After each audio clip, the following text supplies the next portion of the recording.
අයිබෝන් අද දෙරන බික් ෆෝකස් සමග ඔබ එකතු වෙන්නේ. අද අපේ මාතෘකාව අපේ ව්‍යවසායකයෝ සහ මේ පරාට නීතිය සම්බන්ධය. එයට මූලිකවම හේතුවෙන්නේ මුදල් රාජ්‍ය මාත්‍යවරයක් කර ප්‍රකාශයක් සහ බැංකු පද්ධතිය මේ සම්බන්ධය දරන මතයත් එක්ක. ඉතින් කෙටියෙන් කිව්වෝතින් ගෙවිච්ච අවුරුද්ධ නොවම්බර් මාස 23 දක්වා පුද්ගලයෝ 557 දෙනෙකුගෙන් ලැබිය යුතු ණය මුදල් විදිහට රුපියල් බිලියන 38ක් අයකරගෙන තියෙනවා මේ රාජ්‍ය බැංකු පද්ධතිය. මේ සම්බන්ධයෙන් මහ බැංකු අධිපති ආචාර්ය නන්දලාල් වීරසිංහ මහතා පසුගියදා මාධ්‍ය හමුවේදී ප්‍රකාශ කළා මේ අයකර ගැනීම කොහොමද සිද්ධ වුණේ කියලා. පරාට නීතිය කියපු ගමන් ඔබට ටිකක් එකපාරට සමහර අයට පුරුදු ඇති සමහරට පුරුදු ඇති මොකද මේ කියලා හිතන ඇති ඕක අපිට මොක රටේ මොක වුණහම මොකද කියලා ඉන්න කොටසකුත් තින්නේද ගානකුත් නැතුව නමුත් මේක හැමෝටම ණය ගන්නයට ව්‍යාපාරිකයන්ට ව්‍යවසායකයන්ට අනිත් හැම කෙනෙකුටම මේක කතා බහට ලක් කළ මාතෘකාවක් අපි ආරාධනා කළා දේ යනුව සම්බන්ධ වෙන්න ඉදිකිරීම් කර්මාන්ත සංවර්ධන කවුන්සිලේ සභාපති දේශබන්දු සුසන්ත ලේනරාජ් මහත්මයාට අයිබෝන් ඔබ පිළිගන්නවා. ඒකම සම්බන්ධ වෙන වරලත් ගණකාධිකාරී සිවරාජ් අතුමිලන් මහත්මයා අයිබෝන් ඔබත් පිළිගන්නවා. වගේම මූල විශේෂඥයෙක් විදිහට නාමල් ගොඩල්ලවත්තගේ මහත්මයා සම්බන්ධ වෙනවා. අයිබෝන් ඔබත් පිළිගන්නව. ඔබෙම පටන් ගන්න ඕන දැන් මේ පරාට නීතිය කිව්වම පොඩි අපැහැදිලිකමක් තියෙනවනේ. මේකේ මොකක්ද හරි ඩෙෆිනිෂන් එක? ඇත්තටම මේක චතුර මේ 1990 තමයි අපේ මේ භාෂාවට එකතු වුණේ. ඊට කලින් මෙහෙම එකක් තිබ්බේ නැහැ. 1990 දී නීතියක් ගෙනාවා බැංකු මගින් ප්‍රධානය කරන ලද ණය අයකර ගැනීමේ විශේෂ විධිවිධාන පනත කියලා. ඒක 1990 අංක 4 දරන පනත ලෙස තමයි එළියට ආවේ. ඒකෙදී කිව්වා ණය පැහැරහැරීමක් වුණොත් ඒ දේපල උගස්තේලා තියෙන දේපල අධිකරණ ක්‍රියාදාමයකට යන්නේ නැතුව අදාළ බැංකුවේ අධ්‍යක්ෂ මණ්ඩලය විසින් සම්මත කරගන්න ලද යෝජනා සම්මුතියක් මගින් ප්‍රසිද්ධ දේපලේ වෙන්දේසිය විකුණන්න පුළුවන් කියලා. ඕක තමයි පරාට නීතිය කියන එක කෙටියෙන් බොහොම සිම්පල් විදියට. දැන් ඔතනදී තමයි ප්‍රශ්නේ ආවේ. දැන් ඒක ආවේ 1990 දැන් අපි ඉන්නේ 2024. සෑහෙන කාලයක් ගිහිල්ලා තියෙනවා. සමාජ ආර්ථික දේශපාලන පසුබිම ඔක්කොම වෙනස් වෙලා තියෙනවා මේ රටේ. අපි 90 හිටපු විදිහට නෙමෙයි අද ඉන්නේ. හැබැයි 2011 අංක 1 හරහා මේකේ යම්කිසි සංශෝධන එකතු වෙලා තිබෙනවා. සංශෝධන එකතු වුණා කාලෙන් කාලෙට. ඒ මොන සංශෝධනය කියන්නේ යාවත් කාලීන වෙලා තියෙනවා 91 නෙමෙයි මෙතන තියෙන දැන්. ඔව් යාවත් කාලීන වුණාට මේකේ තියෙන ගැඹුරු දේ තමයි උත්තරීතර අධිකරණයක් මගින් තීරණය කළ යුතු දෙයක් ඒ බලය අධ්‍යක්ෂ මණ්ඩලයට පවරලා තියෙනවා. එතනදී ණය පැහැරහැරීමක් වෙනවා කියන දේ පැහැදිලිව කියලා තියෙනවා. හැබැයි පැහැරහැරීම වෙන්නේ කොහොමද කියන දේ කියලා නැහැ. ඒක හිතාමතා පැහැරහරිනවද? රටේ පවතින යම් යම් වූ දේශපාලන ආර්ථික හේතුන් මත පැහැරහැරීමක් වෙනවද කියන එක අර්ථකථනයක් දීලා නැහැ. එතනදී අසාධාරණයක් වෙනවා ව්‍යවසායකයාට. මම ණයක් කරගත්තා මම ඒක හිතාමතා පැහැරහරිනවා නම් ඒක වෙනම අර්ථකථනයකින් යන්න ඕනේ දෙයක්. නමුත් අපි මේ පනතින් ආව විධිවිධානත් එක්ක ගත්තම 2018 ලංකාවට මොකද වුණේ? 2018 ලංකාව හිතපු නැති දෙයකට යමු වුණා. ඒ තමයි කැරල්ලක් ආවා රයට්ස්. කැරලි කොහොලහල වුණා මධ්‍යම පළාතේ මාතලේ දිස්ත්‍රික්කයේ ප්‍රමුඛ කරගෙන. ඊට පස්සේ අන්තිම කාලේ වෙද්දී දේශපාලන අස්ථාවර භාවත්වයක් ආවා. මොකද හිටපු ගමන් ජනාධිපති කෙනෙක් අහක් කළා ජනාධිපති කෙනෙක් පත් වුණා. ඊට පස්සේ අගමැති වෙනස් වුණා. එතකොට එතනදී ලොකු පිරීමකට පත් වුණා රට. ඊට පස්සේ 2019 දී මොකද වුණේ? අපිට ලොකු බලපෑමක් ආවා. පාස්කු බෝම්බ පාරේ. අපි හිතුවේ නෑ සහරාන් කියලා කෙනෙක් ඉඳී මෙහෙම දෙයක් වෙයි කියලා. ඊට පස්සේ 2020 ආවා කොරෝනා COVID-19 ගෝලීය වසංගතය. ඊට පස්සේ ආවා 2021 ඒක ඉන්න ගමන්ම 2022 දී මහා බැංකුව ප්‍රකාශ කරා අපි බංකොලොත් කියලා. මේ අපි කිව්වේ නැහැ. අපි මේ මූල්‍ය පද්ධතිය කිසිම දෙයක් මේ අපි කරේ නැහෙනි. අපි කරේ ව්‍යවසායකයා හැටියට රටේ දළදේශීය නිෂ්පාදිතයට සහයෝගය දීප එක. අපි ළඟ ඉන්න සේවකයෝ විශාල ප්‍රමාණයක්. ඒ ඔක්කොමත් එක්ක තමයි අපි ඉස්සරහට ගියේ. එතකොට ඔන්න ඔය අපේ ග්‍රහණයේ නැති බියෝන්නව කන්ට්‍රෝල් ගිය ඉවෙන්ට්ස් ටිකක් හින්දා අපිට පැහැදිලිවම බලපෑමක් වුණා. දැන් මෙහෙම කියන්න පුළුවන් දැන් ඔබතුමා බැංක කෙනෙක් විදිහට හිටපු කෙනෙක් විදිහට දැන් බැංකුවට ණයක් ගන්න එනකොට ව්‍යාපාරිකයෝ ඔක්කොම වැඳගෙන ඉන්නේ. කතා කරගෙන අනිවාර්යෙන් කොහොම හරි ගන්නවා මේක අපිට දෙන්න කියාගෙන. ඒ වගේම නොගෙව ඉන්න කොටත් සමහර පිරිස් මේක පැහරහරිනවා. දැන් පොදු නීතියක් තිබ්බම දැන් අපි ගත්තෝතින් යම් ව්‍යාපාරයක් රාජ්‍ය බැංකුවලට පොළු තියලා 1998 ඉඳලා නඩු දාලා මේ මෑතකදී තමයි අයකර ගැනීම සිද්ධ වුණේ දේපල ටික. එතකොට ඉන්වස්මට එකට ඕනකන රිටර්න් එක ආවෙත් නෑ. එච්චරකල් නඩු කියපු ගාන ආවෙත් නෑ. අරගේ දේපල් ටික විකුල්ල කැන සාධාරණ අයකර ගැනීමක් වුණෙත් නෑ. තර මූල්‍ය ආයතන කොහොමද පවත්තගෙන යන්නේ ඔහොම හැම මනුස්සයම පොළු තියන්න ගත්තොත්. ඒක තමයි මං වාටක පැදිලිම කිව්වා හොද ඔබතුමාගේ භාෂයන් කියනනම් පොළු තියෙනවා කියන එක පොල්ල කොහොමද තිබ්බේ. හිතා මතා තිබ්බද නැත්තං ඒ මනුස්්‍යයට කරගන්න දෙයක් නැතු ඒ මනුසේ තත්තර පත්වනාද. ඒක තම අපි බලන්න කියන්නේ මේ පරාට නීතියේ මූලිකවම අපි කියන්නේ ඩිෆෝල්ට් එක කොහොම දාවේ how you have to define the default අපි ඒක නිර්වචනය කරන්න ඕනේ. එතනදී තමයි අපි කියන්නේ උත්තරීතර අධිකරණයට බලයක් දෙන්න එතනදී. මේක තියෙන්නේ බලය තියෙන අධ්‍යක්ෂ මණ්ඩලයට. එතකොට අධ්‍යක්ෂ මණ්ඩලය හිතනවා රයිට් මෙයා හිතාමතා පැහැරෑරියද මෙයාට මේ කාලෙන් කාට සිදුවෙච්ච යම් වූ ව්‍යවසනයන් නිසාමයක වුණාද කියන එක දන්නේ. හොඳයි. දැන් සුසන්තර රාජ මහත්මය ඔබතුමල්ලා ව්‍යවසායකයෝ ව්‍යාපාරිකයෝ විදිහට ණය ගන්න පිරිස. තොට ණය ගෙවාගෙන යන පිරිස. බැංකු ශක්තිමත් කරන පිරිස. බැංකුවලට ආදායම් ගෙන පිරිස. දැව පිරිසේ සාමාන්‍යෙන් දැනට ණය අරගෙන නොගෙවයින්න අපහසාට පත්වෙච් ඔබතුවන්තක ලියාපදිචි වෙච්ච සමහරන්න කොච්චර විතර පිරිසක් ඉන්න පුළුවන්ද. බොහොම ස්තුතියි චතුර ඉට ඉස්සල්ල ඔබට සුභපැතීමක් කරන්න ඕනේ. පෙරේදා සුමති තෙලි සම්මාන උල්ලෙදී ඔබකරු වැඩසටහන් දෙක මම සභාග වෙච්ච ්‍රීබිල් ශ්‍රී ලංකා සහ වාද පිටිය කියන වැඩසටහන් දෙක ඔබ චතුර විදියට එක දක්ෂතාවය පෙන්වා ඔබට සහ දෙරනට බොහොම ස්තුතියි. ඇත්තටම චතුර මේ නාමල් කිව්ව වගේ 1990 අංක 4 දරන ණය අයකර ගැනීමේ විධිවිධාන පනත. මේ පනත හරහා අපි එෆෙක්ටුනේ නෑනේ 1900 මේ 2019 වෙනකම් අපේ එෆෙක්ටුනේ නෑ. දැන් මේ ප්‍රශ්නය නිසා චතුර කිව්වා මහබැංකුවේ අධිපතිවරයාගේ කියවීම අනුව දේපල පවරා ගැනීම 537යි කියලා කරලා දෙන්නේ. හැබැයි මම කියනවා වගකීමකින් 2023 ජනවාරි මස සිට 2024 ජනවාරි මස අවසානය දක්වා පරාටේ නීතියටතේ දේපල පවරා ගැනීම 1410යි කියලා. මං එහෙම කිව්වොත් මට අභියෝගයක් කරනවා මං අපේ අධිපත්තුමාට. ඒක තමයි කියන්නේ මේ දත්ත නිසි අයුරු මාධ්‍යට ප්‍රකාශ කිරීම වගතුමා කියන්නේ ජනවාරි වෙනකන්නේ මං කියන්නේ 2024 ජනවාරි මාසයේ ශ්‍රී ලංකා බැංකුව විසින් පුද්ගලයෝ 557 දෙනෙකුගෙන් 2023 නොවැම්බර් දක්වා ලැබිය යුතු ණය මුදල් බිලියන 38ක් අය කරගෙන තියෙනවා. බිලියන 38ක් අය කරගෙන තියෙනවා. ඒතර දේපල පවරා ගැනීම 537යි කියලා ඔබ කියවුවනේ. ඔව් පුදුනේ පුද්ගලයෝ 557 දෙනෙකුගේ. පුද්ගලයෝ. ඔව් පුද්ගලයෝ 557ක් කියන දේපල ප්‍රමාණය හරි. හරිද? එතකොට ඊට වඩා වැඩි වෙන්න පුළුවන්. මම කියනවා 2023 ජනවාරි මාසයේ ඉඳලා 2024 ජනවාරි මාසය දක්වා 1410යි කියලා. දැන් මේක අපි මේ ගන්නේ ගැසට් එක මගේ ළඟ තියෙනවා. මේක ඒ කියන්නේ ලංකාවේ තියෙන මූල්‍ය ආයතන බැංකු මහා භාණ්ඩාගාරයේ ලියාපදිංචි බැංකු සියල්ල කැටගරි කරලා තියෙන මොන විදියකටද මේව අත්පත් කරගෙන තියෙන්නේ කියලා. ඒකේ ටෝටල් එක තමයි මම මේ කියන්නේ. හරි. ඉතින් දැන් ඔබ අහුවා කී දෙනෙක් මේකේ ඉන්නවද කියලා. දැන් මේ පරාටේ සස්පෙන්ඩ් කිරීම සඳහා ජනාධිපතිතුමා ගත්ත තීරණය රාජ්‍ය අමාත්‍යවරයා පාර්ලිමේන්තුවට දැනුම් දීලා මේ මොහොතේ මේ එනකොටත් විශාල ප්‍රමාණයක් මේකේ තියෙනවා 236කට වැඩි ප්‍රමාණයක් ආපුවා. ඒ ඔක්කොමත් මේ ඉස්සරහට ගැසට් කරන්න තියෙන ඒවා තමයි මේ. එතකොට ලංකාවේ අපේ ව්‍යාපාරික ප්‍රජාව ගත්තාම දසලක්ෂ 35000ක් ඉන්න ඔක්කොම ගත්තාම දැනට 7900ක් විතර කර්මාන්ත කටයුතු අතහැරලා තියෙන්නේ. මධ්‍යම අය කර්මාන්ත අතහැරලා තියෙනවා. එතකොට මහ පරිමාණයේ කර්මාන්ත කීපයකවත් දැන් මේ පරාටේ නීතිය යටතේ ක්‍රියාත්මක කරගෙනව එක මම දැක්කා නාටක ගොඩේවත් පාර්ලිමේන්තුවේ එක්කෙනෙක් ගැන ප්‍රකාශ කරනවා.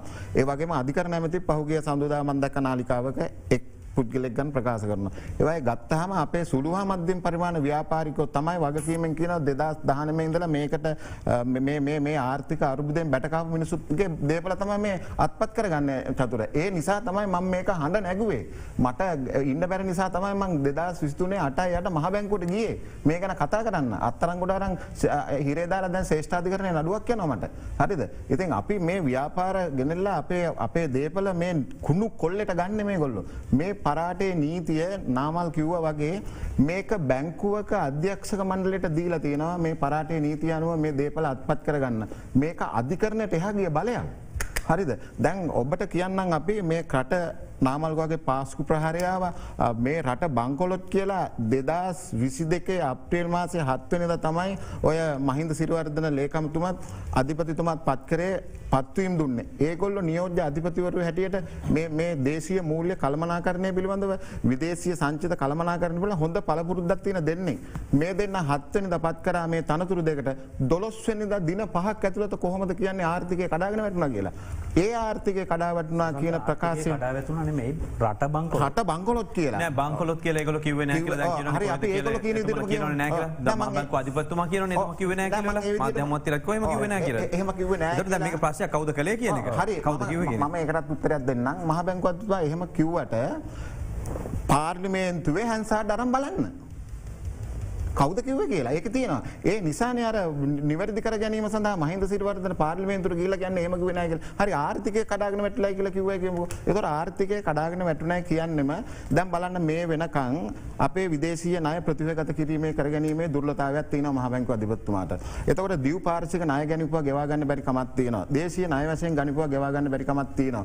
මේ ඔක්කොම තියාගෙන එතුමා අවුරුද්දක් තිස්සේ කිව්වා අපි අහවල් දවසේ කරනවා දින වකවානුව යනුව කිව්වා මේ ටික කරගන්නවා කියලා. හැබැයි එහෙම කරේ නැහැ. උද්දමනට සාපේක්ෂව පොලිය ඉහළ පොලිය අනුපාතයක් ගත්තා 2019. අද වෙනකොට අපි බැංකු වලට මොන තරම් විශාල පොලියක් ගෙවලා තියෙනවා. මම කියන මේ බැංකු පද්ධතිය අවුරුදු 10කට හොයලා තියෙන්නේ. සුද්ධ ලාභේ ශේෂපත්‍ර අරන් බලන්න ඒගොල්ලෝගේ. 2019 ඉඳලා මේ 2023 දෙසැම්බර් දක්වා ඒගොල්ලෝගේ ශේෂපත්‍ර වල බලන්න මේ බොරුවක් කරන්නේ.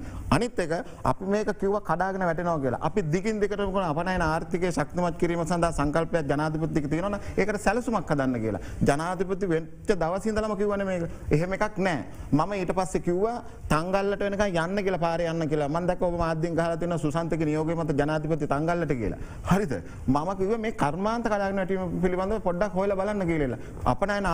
අපනයන කර්මාන්තයේ 14.49 චතුර. ඉතින් මේක අපි කිව්වා විශේෂඥයෝ ආර්ථික විශේෂඥයෝ ඔක්කොම කියනවා මේ අවුරුද්දේ ආර්ථික 1.4යි. IMF එක නම් කියන්නේ 1.8යි කියලා. ඉතින් එහෙම ආර්ථිකයක් එක්ක මේ ව්‍යාපාරිකයා කඩාගෙන වැටෙන එක අහන්න ඕනේද? ශුද්ධ මූල්‍ය ණයකරුවන් ලක්ෂ 28ක් ඉන්නවා ලංකාවේ. ලක්ෂ 24ක් කාන්තාව. හරිද? 200ක් වහබීලා මැරිලා. මේක පේන්නේ නැද්ද මේ නන්දලාල්ට? මේක මාර ප්‍රශ්නයක් නේ. ව්‍යාපාරිකයට ඔක්කොම කඩාගෙන ගිහිල්ලා ඉන්දියාවටයි වෙන වෙන රටවලට මේක කෑලි කෑලි වලට කඩලා දෙන්න තරම් මොන තත්ත්වයකටද මේ මිනිස්සු මේක ගෙනියන්නේ. ඒක තමයි මං කිව්වේ එයාට මේක කරන්න බෑ කියලා. එයා මේක හිටියොත් දේශපාලනේ ඔක්කොම ඉවර කරනවා මෙයා. ඒක නිසා අපි ඉල්ලීමක් කරා සුළු මධ්‍යම පරිමාණ ව්‍යාපාරිකයා මහා පරිමාණ ව්‍යාපාරිකයා මේක රටක රැක ගන්න ඕනේ. එහෙම නැති ඔබතුමාලා ඔක්කොම ලෝක ඇවිල්ලා කියන්නේ අය මුලින් පටන් ගන්නකොට ගේනකොට ඕස්ට්‍රේලියාවෙන් ඉඳලා ගෙනල්ලා එතුමම සූදානම් එතුමා තමයි මේකට හරියන්නේ මේක ස්ටැබිලයිස් කරන්න ඕන මේ ප්‍රශ්නේ මෙහෙම කොට දෙන්න කෙනෙක් නැහැ කියලා කියනකොට කවුරුත් ඔය ටෝන් එකෙන් නෙමෙයි කතා කරේ. දැන් එතුමා මේක මොනවා හරි කරලා අපව IMF එකත් එක්ක ගිහිල්ලා යම්කිසි මූල්‍ය විනයක් ඇති කළා මේකේ තියෙන මේ යම්කිසි මොකක් හරි ක්‍රමයක් තියෙනවා. දැන් අපිට පේනවනේ මොකක් හරි ක්‍රමයකට මේක කරගෙන යනවා කියලා. ඒක ඇති වෙනකන් මොකක්ද දන්නේ මූල්‍ය විලය තියෙන්නේ. දවසකට බිලියන 8ක් පාඩුයි. මොකක්ද තියෙන්නේ? ඒ ඇවිල්ලා දැන් ඔබතුමා කියන්නේ මේකනේ දැන්. රාජ ආදායම 11ක් වෙනකොට ධර්මයක් වියදම්. ඒ අපි කියන්නේ එකතු කිරීම. නමුත් එහෙම නෙමෙයි රටේ අනිත් රීස්ට්‍රක්චරින් පැත්ත මේ ඔක්කොම කරන්න බෑ. මට කියන්න රීස්ට්‍රක්චරින් පැත්ත කරා විදේශ සංචිත ගෙනීම සඳහා මොකද්ද කරලා තියෙන්නේ? අද වෙනකොට චතුර 2,24,000ක් මේ රටේ මිනිස්සු පිට රට ගිහිල්ලා එවන සල්ලි ටික තමයි ඔතෙන්ට එකතු වෙන්නේ. නැත්නම් ඒගොල්ලෝ කරපු දක්ෂතාවයක් නැහැ මේක ඇතුලේ. මේක ඇතුලේ ඒ බුද්ධිගලණය සිදුවීම නිසා අපේ නිෂ්පාදන ආර්ථිකයට හැන ගහලා තියෙන්නේ. හරිද? මේගොල්ලන්ට තේරුම් ගන්න ඕනේ මේගොල්ලෝ ඒක කරන්නේ නැහැ. අපි කිව්වා ඉන්වෙස්ටිගේෂන් එකක් තියෙනවා බැංකුවල බලන්න කියලා ගිහිල්ලා. ඒව බැලුවෙත් නැහැ. ඒක නිසා දැන් අපිට ඊයේ ග්‍රීන් ලයිට් එකක් පාර්ලිමේන්තුවේ ආව ජනාධිපතිවරයාගෙන්. අපි ඒකට ස්තුතිවන්ත වෙනවා. අපි කියන්නේ මේක පරාට නීතිය తాවකාලිකව ක්‍රියාත්මක කිරීම අත්හිටවන්න කියලා. ඒක කොච්චර කාලයකට කියලා නැහැ නේ. අපි ඉල්ලුවේ හැබැයි අපි ඉල්ලන අවුරුදු දෙකක් දෙන්න කියලා. අවුරුදු දෙකක් දෙන්න කියලා අපි ඉල්ලනවා. අපි ජනාධිපතිතුමාට කියලාත් තියෙනවා. අවුරුදු දෙකක් අපට ඕනේ. හැබැයි නන්දලාල් වීරසිංහට ඕන විදිහට මේක හසුරවන්න දෙන්න බෑ. ඔහු කරන්නේ බැංකු පද්ධතියත් එක්ක ඉඳගෙන මේ ව්‍යාපාරිකයන් නැති කිරීමේ අරමුණන්නේ කරන්නේ. මොකද IMF එකේ හිටපු නිලධාරියානේ. හරි එතුමාට මොකක් හරි ප්‍රශ්නයක් වුණොත් ටක් ගහලා පාස්පෝර්ට් එක සයින් එක ගාගත්තා ඕස්ට්‍රේලියාවට ගියා.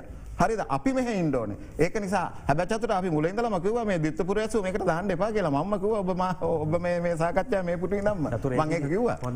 හොඳ ඒක වේශයක් ගත්තා උතන විනයක් ගැන කතා කළා. දැන් ඊයේ පෙරේදා මේ කතිකාවක් ඇවිල්ලා තිනවා මහ බැංකුවේ වැඩ කරන සේවකයන්ගේ පඩි නඩි ගැන. ඔය විනය ගැන කතා කරන්න අපින්ද මම කතා කරන්නේ. රටේ මිනිස්සුන්ට වෙලා තියෙන දේ අපි හැමෝම දන්නවනේ. මම කියන්න ඕනේ ඕගොල්ලන්ගේ අද දෙරන 24 නිවුස් එකේ කියන ඕන තරම්. දේශීය පුවත් වලට ඇති වෙන්න කියනවා රටේ වෙලා තියෙන තත්ත්වය. දැන් මොකද වෙලා තියෙන්නේ මේ මහ බැංකුවේ මේ වැඩ කරන කට්ටියගේ වැටුප වේතනයට දන්නවද කීයද කියලා? හිතා ගන්න බැරි තරම් වැඩි වෙලා තියෙනවා. වැඩි ඕනේ නැහැ. සුසන්ද කිව්වා ඔබතුමාම කියන ගාන කොහොමද කියලා? මම කියන්නම්. 100ට අවුමේ 127යි වැටුප් වර්ධකය. කාකාස කාර්යාල කාර්ය සේවක අපි දන්න වචනේ 136යි වැටුප් වර්ධකය. එතකොට ඒකේ ග්‍රොස් දල වැඩිවීම රුපියල් 71,000 87,000 වෙනවා. ඔය විනයද ඔය? නෑ මෙහෙම වුත් මේ ප්‍රශ්නේ ඔබතුමා බැංක කෙනෙක්නේ. එක්ස් බැංක කෙනෙක්නේ. එතකොට හිටපු සාමාන්‍ය නියෝජ්‍ය මහ බැංකුව අධිපති කෙනෙක්ගේ පඩිය තමයි ඔය කියන්නේ ලක්ෂ අතමාරකින් වැඩි වුණා කියලා. එතකොට ප්‍රධාන බැංකු 5ක් අධීක්ෂණය කරන්නේ බලන්නේ මහ බැංකුවේ අදාළ නියෝජ්‍ය බැංකු නියෝජ්‍ය සාමාන්‍ධිකාරීවරයා. එතකොට නියෝජ්‍ය අධිපතිවරයා. එතකොට ඔබතුමා වැඩ කරපු බැංකුවේ CEO ගේ පඩිය කීයද? සමහරට 2 මිලියන් බව හරිද?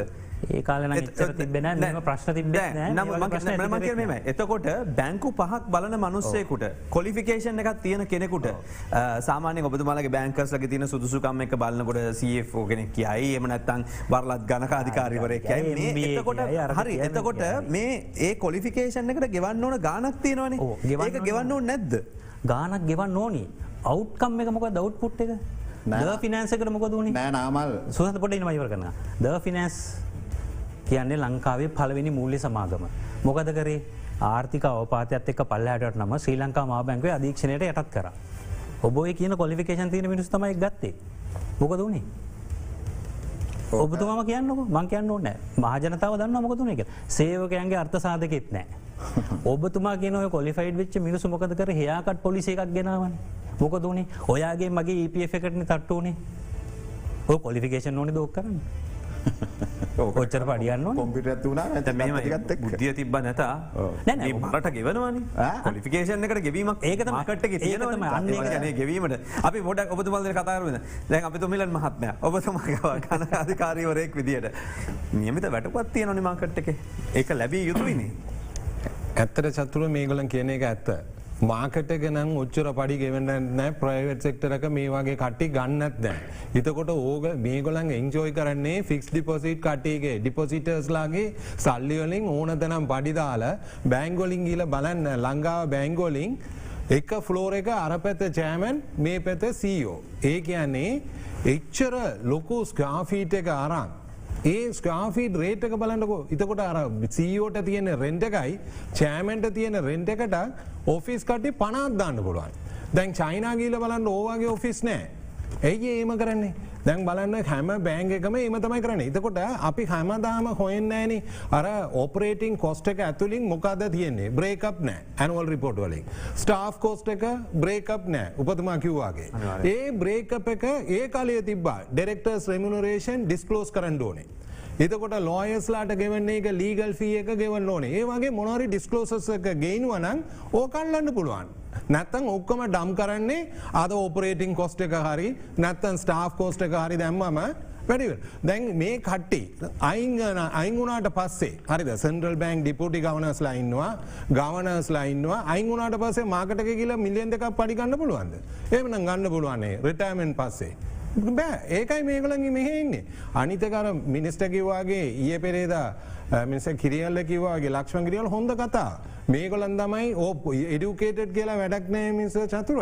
මේගොල්ලන් කරපු පොලිසි වලින් අපිද කරේ ඔය ඉකොනොමික් පොලිසි ෆිස්කල් පොලිසි ඔක්කොම මේගොල්ලන් තමයි කරේ. මේගොල්ලන් කරපු පොලිසි වලින් තමයි රට වැටිලා තියෙන්නේ. එතකොට මේගොල්ලන් එඩියුකේටඩ්ද නැත්නම් ඉන්එක්ස්පීරියන්ස් අපි දන්නේ නැහැ. මිනිස්සු තමයි තීරණය කරන්න ඕනේ. නේමිස. දැක වැඩ වෙලා තින්නේ මේ මහජනතාවගේ මුදලින් නඩත්තු වෙන ප්‍රයිවට් සෙක්ට කියන් පුලන් ගොල ොෆිට් හදල තමයි මේක ගන්නේ නමුත් මේ ඇවිල්ලා තින්නේ රටේ ජනතාක් මුදලින් ගන්න කියෙන චෝදනාවත මෙතනන්නේ දැන් මේ ප්‍රශ්තියන දැ මහ බැංකුව පඩි වැඩි කරගන්නකොට තමයි දැන් ඔක්කොම මෙතන ලොකු හාහුවක් කියන්නේ හැබැයි මහ බැංකුව ස්වාධීන කරනකොට මේක දේශපාලනෙන් ඇත් කරන්න ඕන මේ හිට පොතිපති රුපත් කළේ මෙහෙමයි ඒ මූල්‍ය විනයක් තිබෙන හැසිරුව මෙහෙමයි ඒ අධ්‍යක්ෂ මන්ලේ ඩොලර කල්ලන් හිටිය හරි අත්තරහර තිරණය කර මෙමයි ද ඒ දවස්වල දැම් මේ කියන තරම් මේ දේශපාලක්ඥට ප්‍රශ්න තිබෙන ඕක ප්‍රශ්යන්න එක සම්මතත් වන වැඩෙත්තිවරුණ දැන් පඩි වැඩි වෙනකොට තමයි දැන් ඇවිල කතා කරන්න චතුර ඕක කරේ 2023 සැප්තැම්බර් මාසේ 14 වෙනිදා මහ බැංකුව ස්වාධීන කරන්න කිව්වේ IMF එක. ඒකට ෆුල් බකප් එකක් දුන්නා නන්දලාල් වීරසිංහ. හරිද? හොඳට දුන්නා ඒකටත්. හොඳ ඒක යාට එන ටෙස්ට්. හරිද? ඒක දීලා පාර්ලිමේන්තුවේ සම්මත කරලා දුන්නා. දැන් මොකද්ද කරන්නේ? දැන් මේක අනනෝ නේද?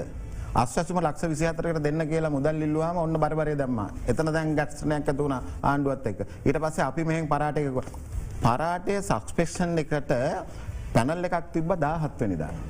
එයත් වාඩි නන්දලාල් වීරසිංහ මහත්තයත් වාඩි වුණා. බැංකර්ස්ලත් වාඩි වුණා ඔක්කොම. චෙයාමන්ලා සීයෝ ඔක්කොම වාඩි වුණා. විනාඩි 10 හිටියේ.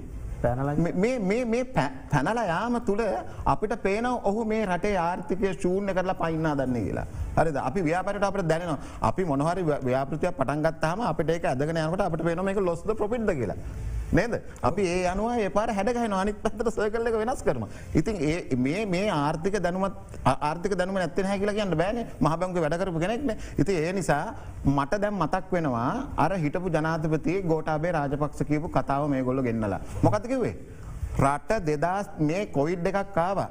හරිද? මේ පාස්කු ප්‍රහාරයක් ආවා. මේ වෙලාවේ මේ ව්‍යාපාරිකයෝ ඔක්කොම ඇදගෙන වැටලා ඉන්නේ. මොකක්ද ඔයගොල්ලෝගේ සොලියුෂන් එක?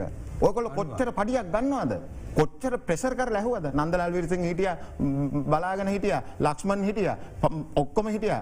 බැරි නම් යන්න කිව්වා. හරිද? අපි එදා ඉඳලා තමයි මේ කියන්න පටන් ගත්තේ මේගොල්ලෝ කරන්නේ සෙල්ලමක් කියලා. ඔව් දැන් එතකොට ආර්ථික අර්බුදයක් තිබ්බේ නැහැ. හැබැයි ඒ වෙලාවේ බැංකු විශාල ලාභයක් ලබනවා කියලා කිව්වා. එතකොට ගණකාධිකාරීවරයෙක් විදිහට ඔබතුමා මේක පිළිගන්නවද? එහෙම ලාභයක් ලබනවද? මොකද මෙතුමලත් කියනවා දැන් මේකේ වැඩිපුර ලාභයක් ලබනවා කියලා ඉවරලා අවුරුදු 10කට සල්ලි හදලා තියෙන්නේ කියලා බැංකුවේ. ඉතින් සාමාන්‍යයෙන් ඉන්වෙස්ට් කරන කෙනාට ආපහු ඩිවිඩන්ඩ් එක ගෙවලා අරගෙන යන්න දෙයක් තියෙන්න එපා. මාකට් එකේ 120 දෙයක් ගෙවනවා නම් ඩිවිඩන්ඩ් එක ගෙවන මනුස්සයට ගෙනියන්න සල්ලි තියෙන්න එපා. ඇත්තටම චතුර බැලුවම මේගොලන් කියන්නේ ට්‍රේඩිං බිස්නස එකක් ඉන්වස්මෙන්ට් බිස්නස එක නෙවේ. ඔතන 10% මේගොලන් සල්ලිදාන්නේ අනිත් 90ම කියනවනේ හැමදාම ගියාම කියන කතාව තමයි අපේ සල්ලි නෙවේ ඩිපොසිටර්ස්ලා සල්ලි නේද? ඩිපොසිටර්ස්ලා සල්ලි වලට ඩිවිඩන්ඩ් එක ගෙවන්න ඕනේ නෑනේ. අපි පොලියක් ගෙවනවනේ. එතකොට ඔය 10% ඉන්වෙස්ට්මන්ට් කරලා ෂෙයා හෝල්ඩින් වලින් ඊට පස්සේ අනිත් ඔක්කොම අර පෙටා ට්‍රේඩිං බිස්නස් එක සල්ලි ගන්නවා. අපි මහා බැංකුව දෙනවා හොඳ ගැප් එකක් ගන්නට අපි පේ කරන්න ඕනේ 10% නම් ලෙන්ඩිං එක දෙනවා 15%. නිකන් ඊසි බිස්නස් නේ මාජින් එක 5%. ඒ වගේම ෆොරින් එක්ස්චේන්ජ් එක මේ රේට් එක නම් ලෙන්ඩිං රේට් එක ලොකු ගැප් එකක්. එතකොට ඕ බිස්නස් වලට අර මිස චතුර කිව්වාගේ එඩියුකේටඩ් තෝන්නේ කවුරුත් ඕනේ පිටකොට මුදලාලි ඇති. ඇති. ඕක කරන්නේ. මේසයයි පුටුවයි පෑනයි කොලයයි. මේසයයි පුටුවයි පෑනයි ඕනේ. කොලයයි. අනිත් එක චතුර දැන් මේ මහ බැංකුවේ අධිපතිවරයා හැමදාම කියනවනේ මේ පොඩ්ඩක් ඉවසන්න කියලා. අපි දැන් ඉවසුවානේ කර්මාන්ත ශාලා 2,64,000ක් සම්පූර්ණ පොළොට සමතලා වෙනකන් අපි ඉවසුවානේ මේ සම්බන්ධයෙන්. අපි කොච්චර ඉවසුවද? මිනිස්සු මැරුණා, දිවි නසාගත්තා, තිබිච්ච දේපල අත්පත් කරගත්ත අර පාසල් යන ළමයි පාසල්ල ළමේ පාඩම් කරින්ද තමයි ඇවිල්ලා ඇදලා එළියට දැම්මේ. හරිද? අපි ඒ නිසා තමයි කිව්වේ මේ කරුමක්කාර වැඩේ අපි කරපු එකක් නෙමෙයිනේ 2019 ඉඳලා. ඔයගොල්ලෝම තමයි කරේ. එහෙම දැන් කිව්වා අපේ තුමිලන් කිව්වා ඩිපොසිටර්ස්ලාගේ සල්ලි කියලා. මම අහනවා මාතලේ ව්‍යාපාරිකයෙකුට. මම නම ගම සමාගම් ඔක්කොම තියෙනවා මගේ ළඟ. කමන්නේ කතාව තේරෙන කියමු. හරිද? ඒක නම කිව්වා. හරිද? මේ සමාගමට මාතලේ ව්‍යාපාරිකයෙක් මොහුට දුන්නා තමන්ගේ ප්‍රොජෙක්ට් එක බේසිස් කරගෙන මිලියන 1300ක්. හරිද? තමන්ගේ ප්‍රොජෙක්ට් එක බේසිස් කරගෙන මොනවද ගත්ත ප්‍රොපර්ටි? මං අහන්නේ මහ බැංකුවේ. මොනවද ගත්ත ප්‍රොපර්ටි? මහජන බැංකුවේ මිලියන 54000ක් ණය දීලා තියෙනවා. ඔය 2009ට කලින් ලංකා බැංකුවේ මිලියන 34000ක් දීලා තියෙනවා. කො බැංකු සභාපතිවරු මොනවද ඇක්ෂන් අරන් තියෙන්නේ? මිනිස්සුන්ට. මොනවද අරන් තියෙන ඇක්ෂන්? මට කියන්නකෝ ඒගොල්ලෝ ප්‍රධානීන් නෑ ඔක්කොම මේ සාමාන්‍ය මනුස්සයෙක් පොඩි දැන් තව ඉන්නෝනේ මේ බැංකුවක ප්‍රධානියෙක් සභාපතිවරයෙක් අපිට ආවනේ අර වර්ල්ඩ් බැංක් ප්‍රොජෙක්ට් මේ ලෝන් එකක් ඒ ලෝන් එක 7%ද දීපයක මිලියන 25ක් ගත්තේ. අර හර්ෂණයි මයන්ත දිසානායක ගිහිල්ලා රිපෝට් කරේ. දැන් ඒ සභාපතිවරයානේ තාම ඉන්නේ මහජන බැංකුවේ. හරිද? දැන් ඔහු ඇවිල්ලා අර පැනල් එකේ වාඩිලා කියනවා නෑ මේ පරාටේ ක්‍රියාත්මක කරන්න ඕනේ මේ ඩිපොසිටර්ස්ලාගේ සල්ලි කියලා. මං අහන්නේ හත්තිලා ඔය අර මිලියන 54000 ගන්න ඇක්ෂන් එකක් ගන්න පැචයාමන්. මේ දේශපාලන පත්වීම් එන වෙලාවට කියන මේ සෙල්ලම් හරියන්නේ නැහැ ව්‍යාපාරිකයොත් එක්ක. මේ රටේ ව්‍යාපාරිකයා තමයි දලදේශීය නිෂ්පාදනයට කන්ට්‍රිබියුෂන් එක දෙන්නේ. ඒක නැත්තම් රාජ්‍ය බරදාන්න මේ රාජ්‍ය කරගෙන යන්න බෑ. මේ ඔබතුමා කියපු ගණන් දෙක විශ්වාසද? මොකද මේ දැන් ඒක රාජ්‍ය විශ්වාසයේ බැංකුවක් නෙමේක. දැන් බැංකුවටත් හරි නෑනේ එහෙම චෝදනා කරනකොට. මිලියන 84000 බැංකු දෙකේ මුදල. හොඳයි. අපි කෙටි විරාමයකට ගිහිල්ලා ඇවිල්ලා තවදුරටත් මේ ගැන සාකච්ඡා කරමු මේ අද දරන බිග් ෆෝකස්.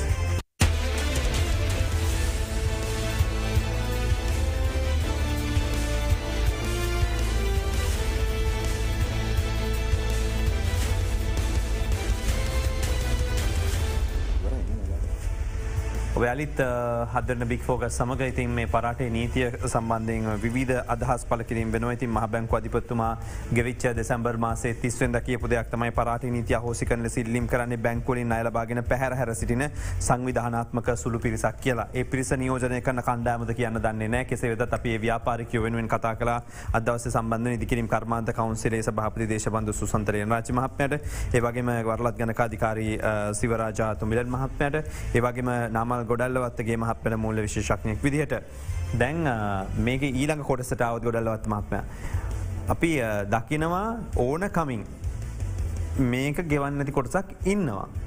එතකොට ඒගොල්ලෝ වංගු ගහනවා. එතකොට ඒගොල්ලෝ පෙනී හිටින්නේ නැහැ. ඊට පස්සේ එයා ලොකු ලෝන් එකක් ගන්නවා. එයා ඊට පස්සේ නැහැ. එයා ඊට පස්සේ එයා ක්‍රිබ් එකෙත් අවුලක් දා ගන්නවා.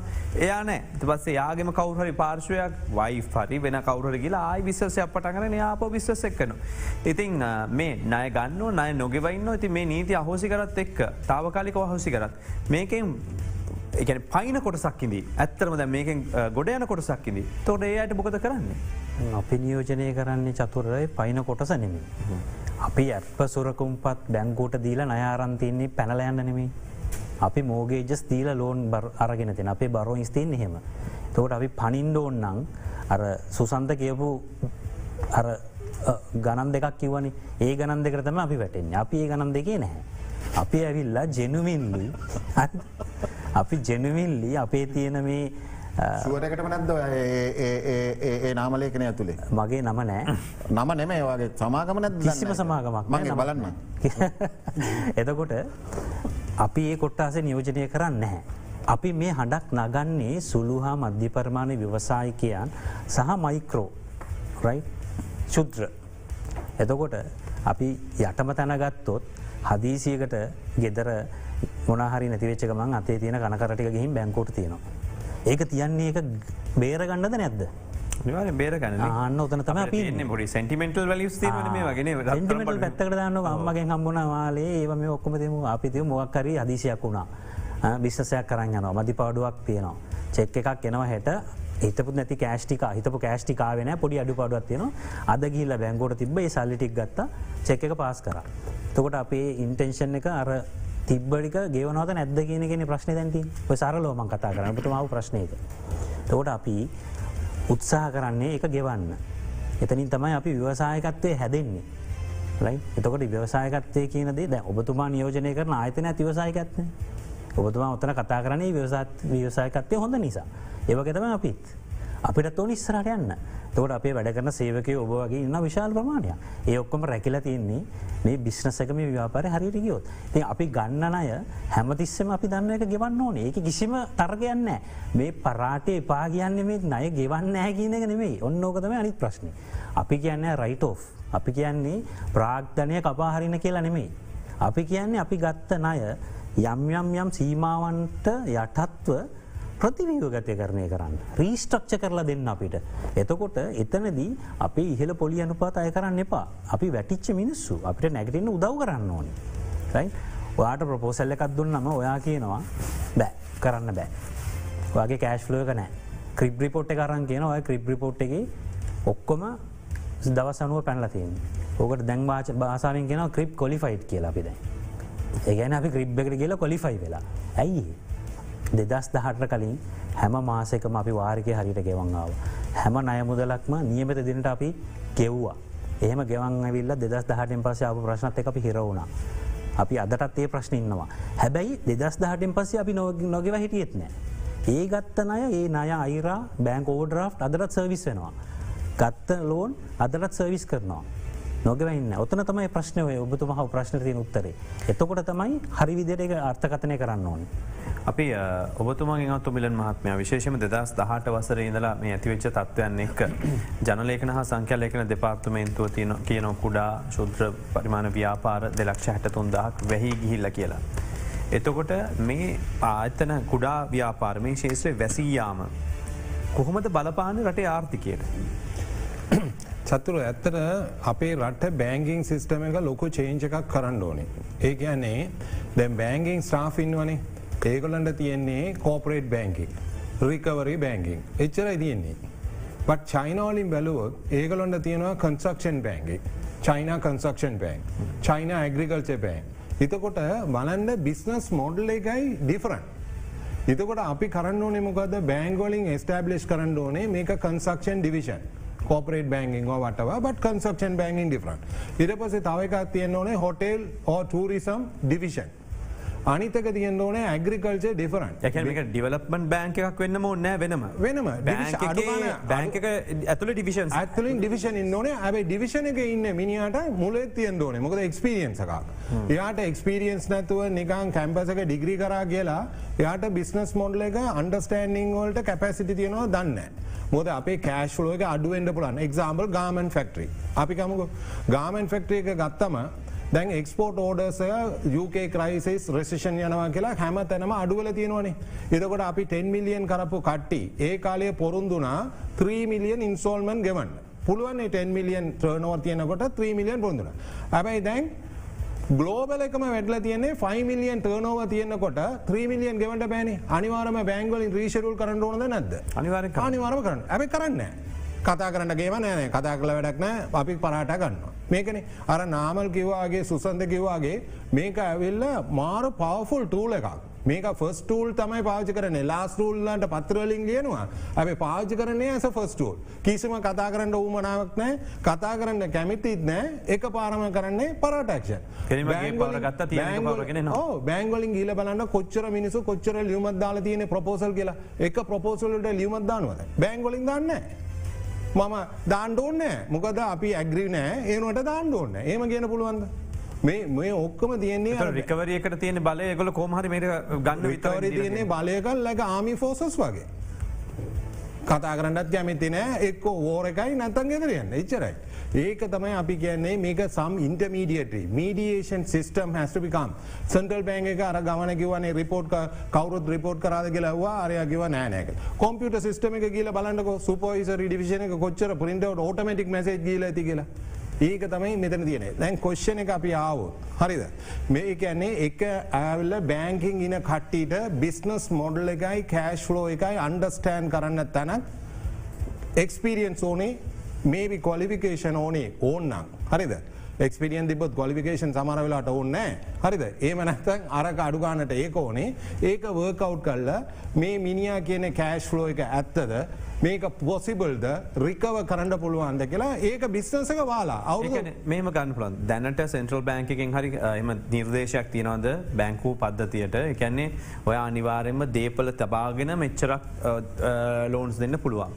දේපල නැතුව බිස්නස් ප්‍රපෝසල්ස් වලට ඔබතුමා කියන ඔය කන්ස්ට්‍රක්ෂන් බැංකින් වලට ඇග්‍රිකල්චර් බැංකින් බිස්නස් ප්‍රපෝසල් එකට අනිවාර්යෙන් හැම බැංකුවක්ම මෙන්න මේ percentage එක 10% දෙන්න ඕන 20% දෙන්න ඕන එහෙම එකක් තියෙනවද දැන්ට? ඇත්තටම ඔතන කියන්න බෑ. ඒක අර බ්‍රාන්ච් මැනේජර් එකේ රිලේෂන්ෂිප් එක තමයි තියෙන්නේ. එයාට මොනවාරි උදව් කරනවා නම් ඕන ලෝන් එක කම්පේ. අර සුසන්ද කිව්ව ලෝන් වගේ තමයි. නෑ එහෙම කරන්න බෑ. දැන් මැනේජර් එහෙම පව එකක් නෑ. එතනින් එහාට අනිවාර්යෙන් රීජනල් මැනේජර් කිදලා මේක ෆිල්ටර් වෙන එහෙම කියන්න චතුර අපි ඇත්ත කියන්නේ පාර්ලිමේන්තුවේ කෝප් කමිටුවට ගෙන්නවා NDB සහ DFCC බැංකුවල තිබිච්ච දුර්වලතාවය මොනවද බලන්න. නිලධාරි තාමත් බලන පස් වැලියු කරලා මිලියන 68ක් දීපු මිලියන 300ක් දීපු බැංකු මේවා. හරිද? වගකීමෙන් කියන්නේ කෝප් කමිටුවේ මේවා කතා වුණා. අඩුම ගානේ අර නිලධාරී සස්පෙන්ඩ් කරලවත් නැහැ ඒගොල්ලෝගේ රාජකාරිය තාම. හරිද? එච්චර ඕනේ නැහැනේ සුප්‍රීම කෝට් එකේ ඩිසිෂන් එකක් දුන්නානේ මේ මූල්‍ය මණ්ඩලයේ මේ කරපු අසාධාරණකම් පිළිබඳව පහුවේ කාලේ. ඉතින් මූල්‍ය මණ්ඩලයේ තුල දෙන්නෙක්ද තුන් දෙනෙක්ද ඉන්නවනේ. තාම නන්දලාල්ගේ ඇහැරිලා නැහැනේ මේ තුන් දෙනාට මොකක් හරි විනය පරීක්ෂණයක් ගන්න. හරිද? ඒ මිනිස්සු තියාගන්නේ මේ මූල්‍ය මණ්ඩලයේ මේ අපේ මේ කර්මාන්ත කළමනාකරණය කරන්න හදන්නේ. එහෙම කරන්නේ නැහැ. ඔය අපි ඒකයි කියන්නේ මේක සුද්ධ කරන්න ඕනේ මේ රටේ කවුරු හරි පාලකෙක් නායකයෙක් වෙනවා නම් ඒ නායකයා මේක සුද්ධ කරන්න ඕනේ. අනිත් එක මේ අපි ඉල්ලපොත් දැන් ඔබ කිව්වා අපි කල්ලි කණ්ඩායමක් කියලා කිව්වා. කිව්වා තමයි නන්දලාල් වීරසිංහ. ඔව් උනවා කල්ලියක් කියලා කිව්වා අතරම. කාටද ඒ කිව්වේ කියන්නකෝ. ඒ කල්ලියේ නායකයා කවුද අපේ කල්ලියේ නායකයා තමයි ජනාධිපති නීතිඥ මයුර ගුණවංශ. අන්න කල්ලියේ එක්කෙනෙක්. දැන් එයා ජනාධිපති නීතිඥයෙක් නේ සුප්‍රීම කෝට්ටේ දැන් මෙයාට විරුද්ධ නඩුවක් අපි නීතිමය කටයුතු කරනවා. ඊළඟට ලේකම් කවුද? මේකේ ලේකම් ඉන්නේ අපේ IT හිටපු අපේ කවුද මේ ගෝඨාභය අබේ ගුණවර්ධන. හරි හිටපු ඉහළම දක්ෂ නිලධාරී. අපේ කවුද භාණ්ඩාගාරික ඉන්නේ? ට්‍රයිකෝගේ චෙයාමන්. ඔන්න කල්ලි නායකයෝ. මම යාට කියන්නේ අහගන්න. මේක අනුශාසක ඉන්නේ කවුද? තුමිලන්. හරිද? මේ මම ටානියා. හරිද? මේ ඔක්කොම කල්ලි කණ්ඩායම. හැබැයි අපි කවුරුත් බැංකුවට බ්ලැක් ලිස්ට් නැහැ. හරිද? පොළු තියලා නැහැ. අපි පොළු තියලා නැහැ. හොඳයි. අපි ඊළඟ කොටසට යමු කෙටි විරාමයකට ගිහිල්ලා. විල්ලා මෙයා අද දෙන්න බිග් ෆෝකස්.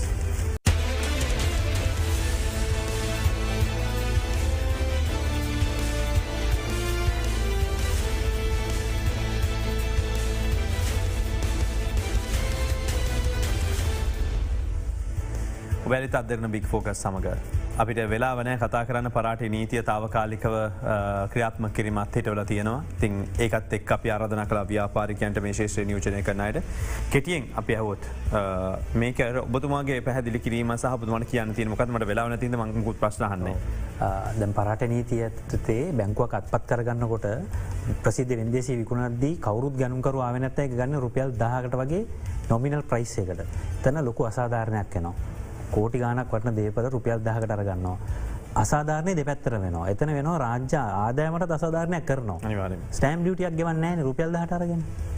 ප්‍රොපර්ටියක් පර්චේස් කරනවා නම් 25 මිලියන් 25කට ඒකනේ 104ක් රජයට ගෙවන්න ඕනේ මුද්‍රා ගාස්තු. මෙතන එහෙම එකක් වෙන්නේ නැහැ. ඒක තමයි අපි කියන්නේ චතුර. මේක අධිකරණයට එහා ගිය බලයක් දීලා තියෙන්නේ. මේ ඔක්කොම අපි දීලා තියෙන යෝජනාවලියක්. ඒ යෝජනාවලිය හරියට අරගන්න රටේ සේවා දායකයෝ අපි ව්‍යාපාරිකයෝ අපිව රැකගත්තොත් තමයි රට ඉස්සරහට යන්න පුළුවන්නේ. ඒක අනිවාර්යෙන් ඉස්සරහට ගන්න. එතකොට මේ පරාට නීතිය කියන්නේ ණය කපා හැරීමක්වත් ණය නොගේ හැරීමක්වත් නෙමෙයි.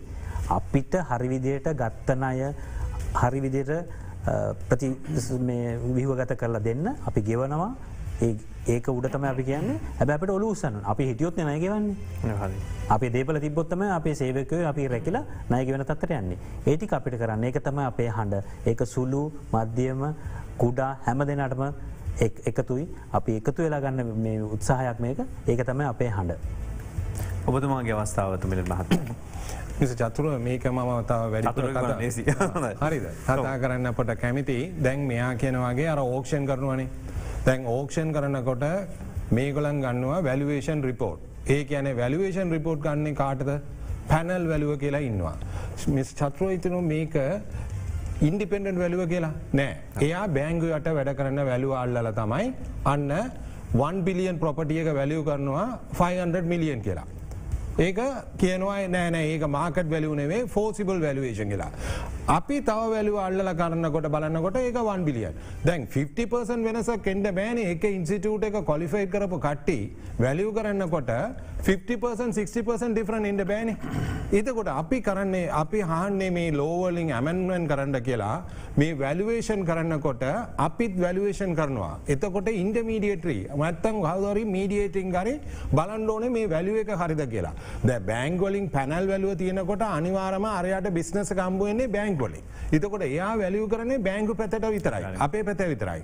සෝ අපි ඕනේ නියුට්‍රල් බයස් නැතුව සාධාරණ ගාණක් වැලියු කරලා ඒ වැලුවේෂන් එක 1000 රුපීස් අපිට වැඩක් නැහැ. ඕක්ෂන් කරාට පස්සේ දැන් අපි කියමු 1 බිලියන් ප්‍රොපර්ටි වැලියු නම් මිලියන් 300යි ණය නම් බැලන්ස් 700 එක අපිට ඩිස්පෝස් කරන්න ඕනේ. ඒ වගේම ආණ්ඩුවට ස්ටෑම්ප් ඩියුටි ගෙවන්න ඕනේ ඒ 1 බිලියන් වලට. එතකොට බලන්න කොච්චර ස්ටෑම්ප් ඩියුටි එක නිකන් අපරාධ කරනවනේ. ඔව්. ආණ්ඩුවටත් නෑ ඕ ප්‍රපටිය කරන් ලොක් කරලා සෙකුරුටි දාලා ඉන්නවා. ඊට පස්සේ මොකද කරන්නේ හැම මාසෙම පොලිය ඇඩ් කරලා යනවා. ඇඩ් කරලා අර 1 බිලියන් එන කාලේ තමයි බලලා විකුණන්නේ. ඊටකොට කියනවා අන්න ඔයාට දෙන්න මොකුත් නෑ. ඔක්කොම ඉවරයි. මොකද පොලිය ඇවිල්ලා මෙච්චරයි, ඕක්ෂන් චාර්ජස් මෙච්චරයි, ප්‍රොපර්ටි එක ඉවරයි කියලා. ඕක සාධාරණද? ඒක තමයි අපි කියන්නේ මේ ලෝ එක වෙනස් වෙන්න ඕනේ. අනිවාර්යයෙන්ම. අවසන් විනාඩියක් දෙන්න ඔබතුමාට අවසන් කරන්න. මම කියන්න මේ මහබැංකුවේ ඉන්න උසස් නිලධාරීන් ආර්ථික බලවතුන් එක්ක නිතරේම සාකච්ඡා කරන අය දැනගන්න ඕනේ 1964 ආර්ථික අර්බුදයක් ආව බ්‍රිතාන්‍යයේ. ඒක ඒගොල්ලෝ සමතයකට පත් කරා. 1990 අල්ලපු රටේ ඉන්දියාව ආවා. දැන් වේගයෙන් ආර්ථික වර්ධන වේගය පෙන්눔 කරගෙන යනවා. රුසියාවෙත් එහෙමයි. ජපානයේ යුද්ධ වැඩිච්ච රටක් ආර්ථිකය ශක්තිමත් කරා. කොරියාවත් එහෙමයි. සිංගප්පූරුව දුප්පත්ම රටක්. ඇති කරගත් මෙන්න මේවා කල්පනා කරලා මේවා හැම දෙයක්ම කරේ ව්‍යාපාරිකයට තනක් දීලා රට දියුණු කරගත්තේ. ඉතින් අපේ රටේ 2019 ඉඳලා මේ වෙච්ච ආර්ථික අර්බුදය ව්‍යාපාරිකව විසින් ඇති කරගත්ත දෙයක් නෙමෙයි. ඒ නිසා කරුණා කරලා 2019 ඉඳලා වැඩි ඉහළ පොලි අනුපාතයක් ගත්ත නිසා තමයි අපේ කර්මාන්ත කඩාගෙන වැටුනේ අපිට ණය ගෙවා ගන්න බැරුනේ ක්‍රිබ් එකට ගියේ. අපි ඉල්ලන්නේ මේ අවුරුදු දෙකක් මේක සස්පෙන්ඩ් කරන්න කියලා ඉල්ලන ගමන් අර විශාල පොලි අනුපාතයක් ලබාගත්ත එක අපිට රිටර්න් දෙන්න ඕනේ. ඒ වගේම මේ ක්‍රිබ් එක අර හෑන්ග්‍රේඩ් එක සේෆ්ටි පින් ඇන් ට්‍රින් එක ගලවලා වීසි කරාම ස්මෝල් ෆ්‍රැග්මන්ටේෂන් විහිදෙනවා වගේ මේ ක්‍රිබ් එකත් බ්ලාස්ට් කරන්න ඕනේ. බ්ලාස්ට් කරලා රටේ ජනාධිපතිවරයාට කියනවා මේ සුළු හා මධ්‍යම පරිමාණ ව්‍යාපාරිකයන් අගා සිටීම සඳහා මේ අවුරුදු දෙක තුල ලෝන් එකක් ග්‍රාන්ට් එකක් හරි අරගෙන මේ මිසු ඩෙවලොප් කරන්න. බෙන්ම ස්තුතියි අපිත් එක්ක අද දවසේ මේ සාකච්ඡාවට එකතු වුණා දේශපාලන සුසන්ත රාජි මහත්මයා ඉදිකිරීම කර්මාන්ත සංවර්ධන කවුන්සිලේ. ඒ වගේම වරලත් ජනකාධිකාරී සිවරාජ් තුමිලන් මහත්මයා, ඒ වගේම මූල්‍ය විශේෂඥ නාමල් ගොඩල්ලවත්තගේ මහත්මයා. කොහොම ස්තුතියි ඔබට. අපි කෙටි විරාමයකට යොමු වෙනවා. වැඩසටහන අවසන් කරමින්.